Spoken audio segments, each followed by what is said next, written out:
All right, let's get right into it. Picture this. It's a spring evening in 1992, and the Space Shuttle Endeavour is sitting on the launch pad, poised for its very first flight. But this wasn't just some shakedown cruise. No, the crew was about to kick off one of the most daring rescue missions in the history of spaceflight.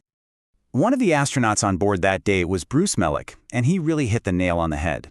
You see, the satellite they were going up to save was designed to be completely hands-off, but a rocket failure left it totally stranded. And now it needed a human touch in, the most hostile environment imaginable. So here was the game plan: fly up and rendezvous with this multi-million-dollar communication satellite that was just stuck, tumbling in a low, completely useless orbit. The crew's job? To physically grab it, bolt on a brand new rocket motor, and then send it on its way to its proper home, over 22,000 miles higher up. Simple, right? But before any of that space cowboy stuff could happen, the crew had to ride a controlled explosion into the sky.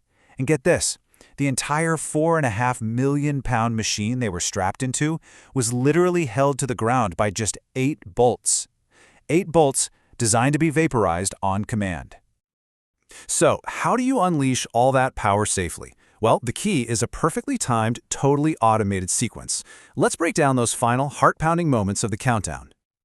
At T-minus 10 seconds, you get these sparkler-like igniters firing off to burn away any stray hydrogen gas. Then, at 7 seconds, the main engine valves slam open and the engines just roar to life. A second later, they're already at 90% thrust. At 3 seconds, a final computer check gives the all-go, and at T0, the solid rocket boosters ignite. That's it. There is absolutely no turning back. Now, as those engines fired up, the astronauts felt something really bizarre. Because the main engines aren't centered, firing them first actually bends the entire shuttle stack forward. This crazy lurching motion, which NASA officially calls the twang, is actually a critical part of the launch. And what stops that twang from just toppling the whole thing over? These things, frangible nuts. Each of those 8 hold-down bolts is secured with a nut that has a tiny pyrotechnic charge inside. The second the SRBs light, those charges detonate, fracturing the nuts and releasing the shuttle in less than a blink of an eye. With the bolts gone, we have liftoff. The shuttle is now literally riding an inferno, powered by the 2 largest solid rockets ever flown. For the next 2 minutes, the entire mission is about one thing: controlling this incredible explosion and harnessing it to climb to the very edge of space. And the scale of this power is, well, it's just staggering. Each of those solid rocket boosters, the SRBs, produced 13,000 kilonewtons of thrust.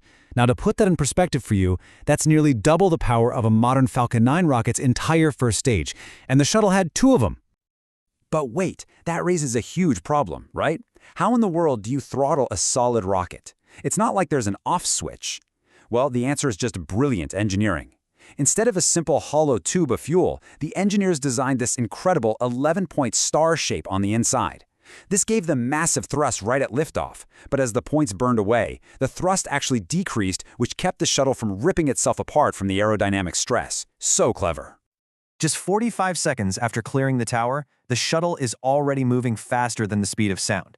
And for the astronauts buckled up inside, this created this really strange, unforgettable feeling, because they were literally outrunning the roar of their own engines. Here's how Bruce Melnick described it. The sound of the engines kind of faded away, and it was replaced by the howling of the air rushing past the orbiter's exterior. He said it sounded like a train howling through a tunnel. That's the sound of you slicing through the thickest part of the atmosphere at supersonic speed. 2 minutes into the flight, the SRBs are spent. They've done their job. And separating them is another perfectly choreographed dance. First, sensors detect that fuel pressure is dropping. Then, the nozzles are commanded to a neutral position. After that, more explosive bolts fire, severing the connections. And finally, 8 small rocket motors fire, pushing those massive, empty boosters safely away from the shuttle. But from inside the cockpit, this was not a gentle release. Melnick said it was the biggest surprise of his first flight.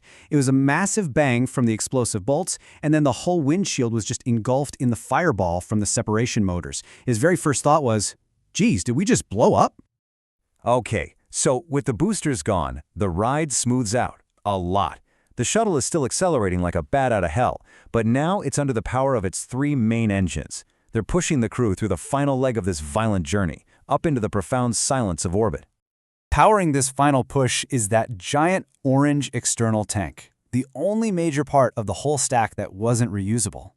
But this thing was so much more than just a fuel tank. It was the structural backbone holding the whole shebang together. It was a massive thermos for the super cold fuel, and it was cleverly designed with the heavy liquid oxygen on top to keep the shuttle stable on the way up. After about 8.5 minutes total, traveling at nearly 28,000 kilometers per hour, the command is sent, main engine cutoff. The roar just vanishes, and in an instant, the crushing G-forces are gone, replaced by the complete and utter quiet of weightlessness. They've made it. The shuttle is in space. But you can't even celebrate yet, because the second those engines cut off, another critical clock starts ticking. See, after the external tank separates, two little umbilical doors on the shuttle's belly are left wide open. If those doors failed to close, the shuttle would be destroyed during re-entry. Just another critical point of failure in a mission that was absolutely full of them. Now, in the middle of all this high-stakes, life-or-death engineering, let's go back to our rookie, Bruce Melnick. In that first incredible moment of zero-G, he had his very first official job to do, a task he had trained for over and over and over again.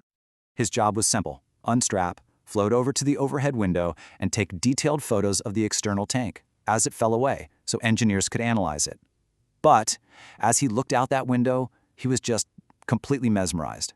He just stared, blown away by the breathtaking view of planet Earth, and completely forgot what he was supposed to be doing until the commander had to shout at him. And that really brings us to a final thought, doesn't it? For an astronaut who trained for years, whose life depended on procedure and discipline, the one thing that could override all of it was the simple, profound beauty of seeing our own planet from above.